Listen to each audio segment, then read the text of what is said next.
Bismillahirrahmanirrahim. Assalamu alaikum, dear students of first year E. I hope you people are fine and having a good time.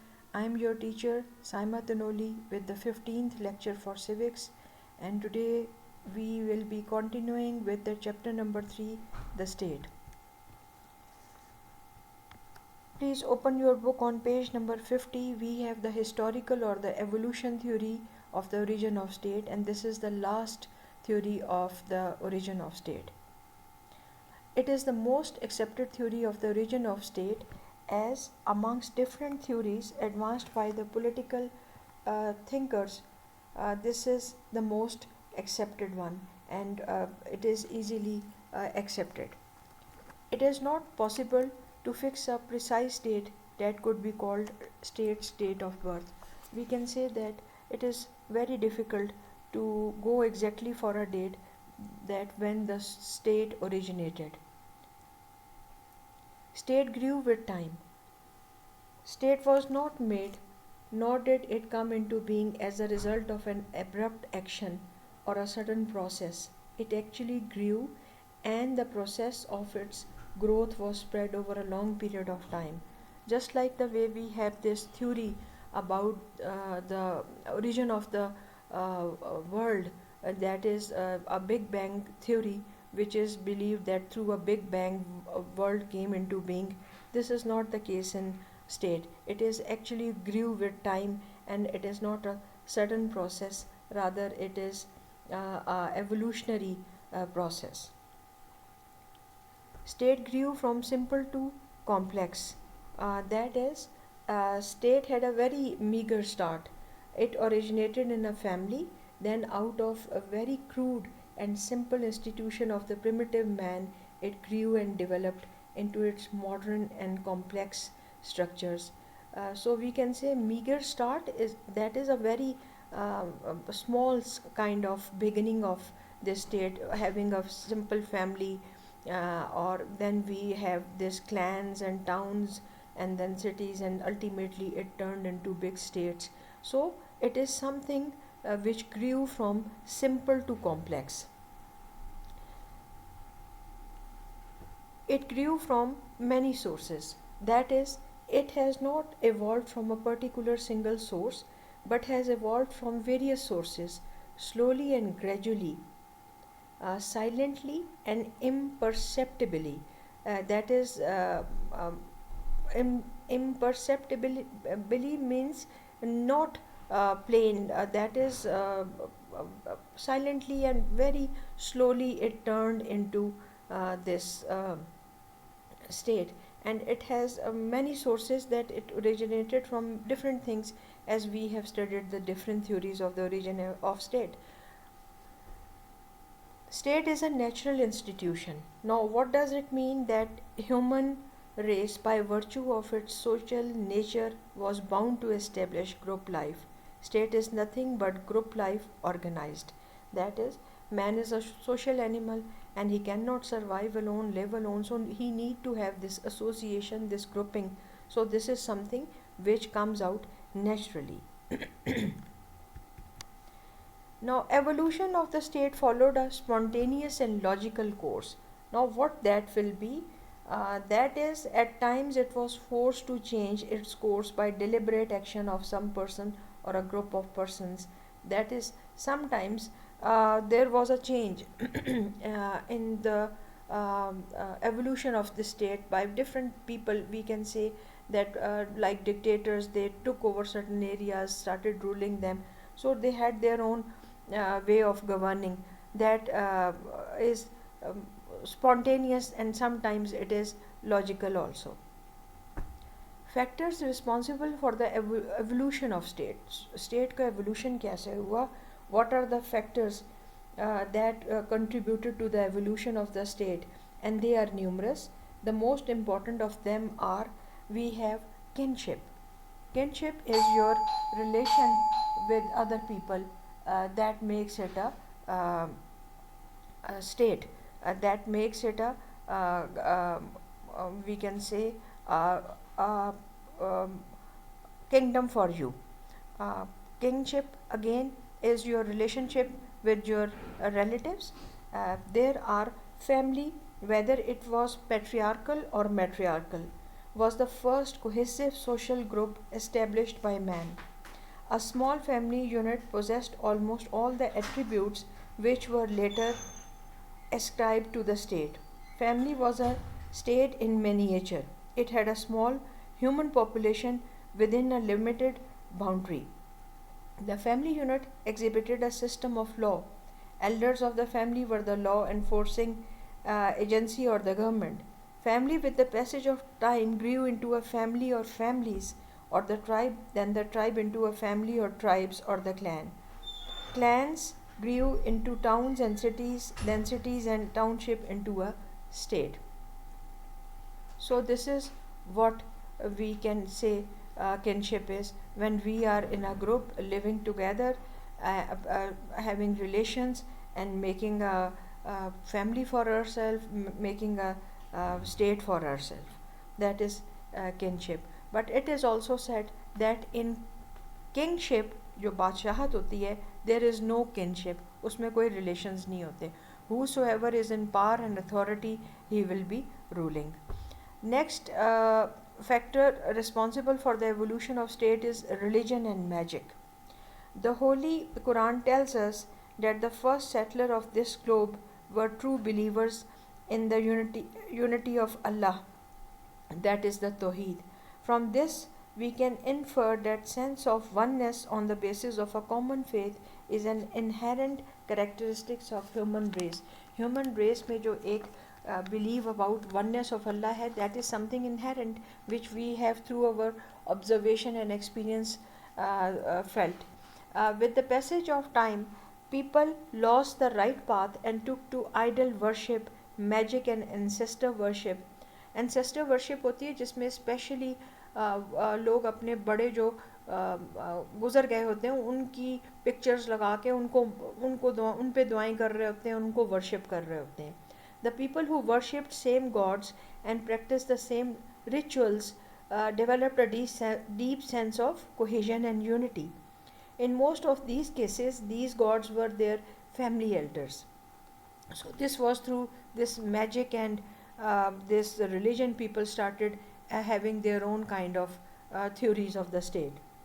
जिसमें क्या होता था, they had the spirits of the departed, यानी जो उनके बड़े मर चुके हैं, they believed could exercise powers for their good and evil. The tribe magician and the priest told them that the departed souls must be appeased by the meticulous performance of sacred rites. आप कोई उन पे उनकी लिए कुछ different चीज़ें perform करते हैं, मैजिक करते हैं. This was different theories at that time. And at the same time in the British or in the Great Britain, the Queen enjoys the status of the defender of the faith. So, it in the religion and in that prospectus, basically the people matters a lot other than Allah or the God.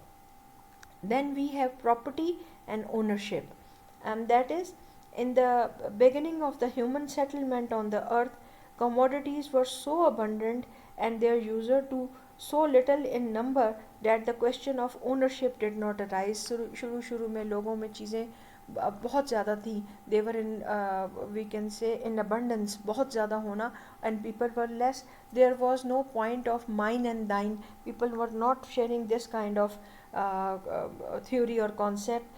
The first man Rousseau held, after enclosing a piece of land, bethought himself to say, "This is mine," and found people simple enough to believe him was the real founder of the civil society.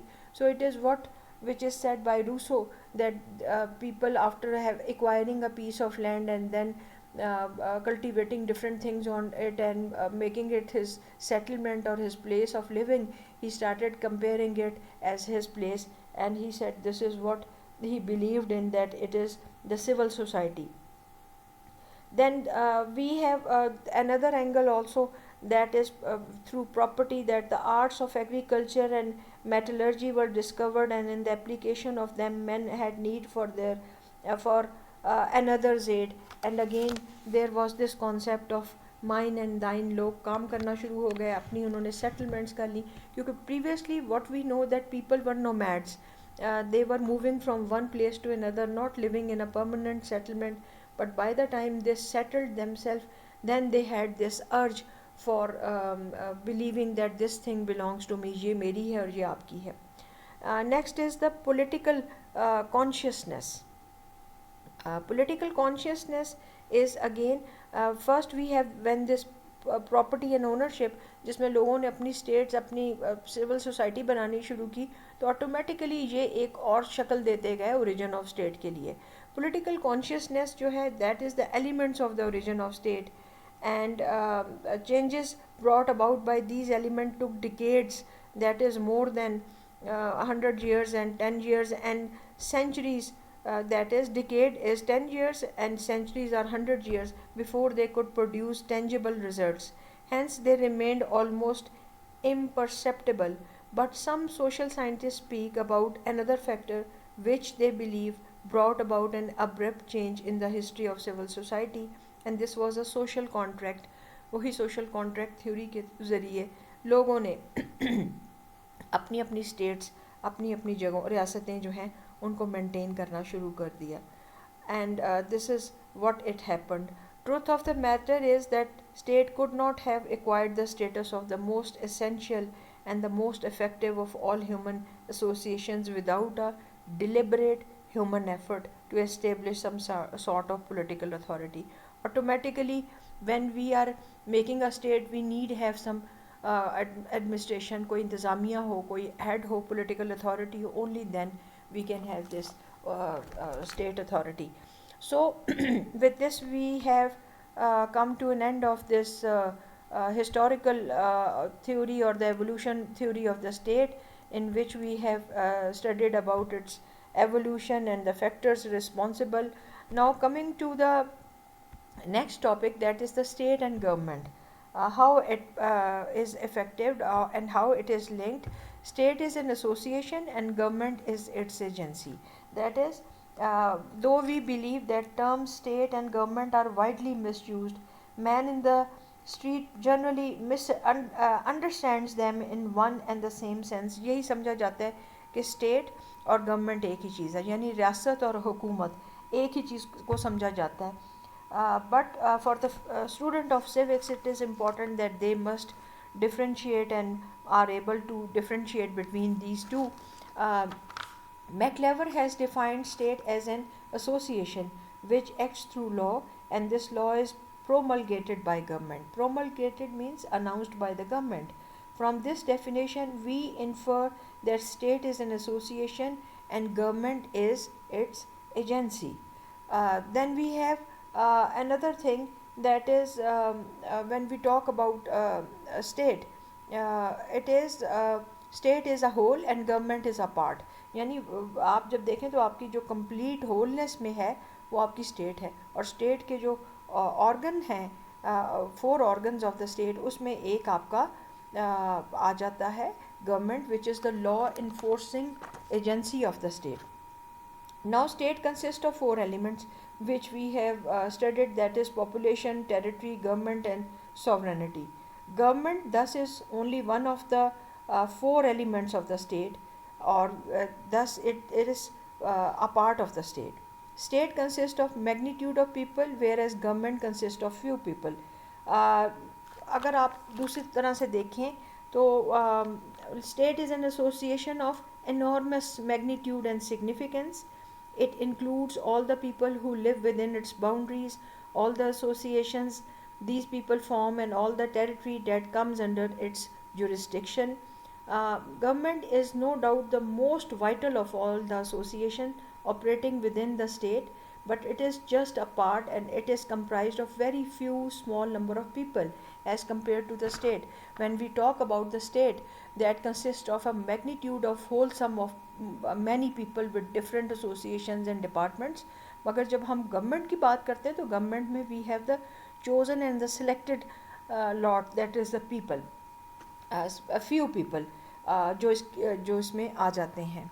Then we have state is abstract concept and government is concrete, and that is we can say state is abstract concept we cannot see or perceive. Perceive का मतलब भी होता है देखना. A state in all its totality. Government is relatively more concrete and it is easier to perceive. For instance, when somebody says Pakistan, we can make no picture of the word in our mind, but when we hear the word government of Pakistan, a president, a prime minister, number of cabinet ministers strike in our mind instantly. True that this picture of government is not complete in all respect, yet by all means it is more complete than the picture of the state of Pakistan we could form. So it is abstract art. मैंने आपको बताया था एक art होता है जिसमें haphazard lines draw की जाती हैं and whosoever is watching it make his own impression. So this is abstract, which only we have a kind of thinking, image, illusion in our mind. That is your state. The way they have explained very beautifully in the book कि जब आप पाकिस्तान का नाम लेंगे तो we will not be able to make a proper image और illusion और perception of that. मगर जब हम state of government of Pakistan कहेंगे तो automatically things will be clear. We will have the image of the prime minister and the president and all the cabinet members that make the state of Pakistan. So that is concrete. Just like the way आप देखेंगे there is a wall that is concrete, there is a table lying that is concrete things which we can see directly, but when we talk about abstract, these are the things which we have in our mind. Then we have sovereignty as an attribute of state. Now what is sovereignty? That is the most important attribute of the state, and that is no other institution including government can claim to be sovereign, as we shall know that sovereignty is inalienable. That is, it cannot be transferred from one agency to another. So the power that a government exercises should not be mistaken as sovereignty. These are powers temporarily delegated to government by the state. Government is a lawmaking and the law enforcing agency which the state establishes to exercise its sovereign authority within its jurisdiction. Jurisdiction वो होती जगह जहाँ पे आपके state के laws applicable होते हैं जिस हद तक. That is your jurisdicted area. So sovereignty is something that is supreme. It is not transferable. It cannot be transferred from one person to another. It is there with the state. It cannot be divided, but at the same time this sovereignty is will be there as long as the state is. But the government is something which is only for a shorter period of time. That is temporary. Government change होती रहती है मगर जब तक state होती है sovereignty is there forever. Then we have sovereignty of the state is permanent while government is temporary. Just like the way I have explained it to you, that this is something linked together, and it is that is state sovereignty will be permanent. It will be there forever as long as the state will be existing, but the जो sovereign state government है that will be temporary and for the time being. So this is all for today. Learn these attributes and the theories as well. Thought of the day is uneasy is the head that wears the crown.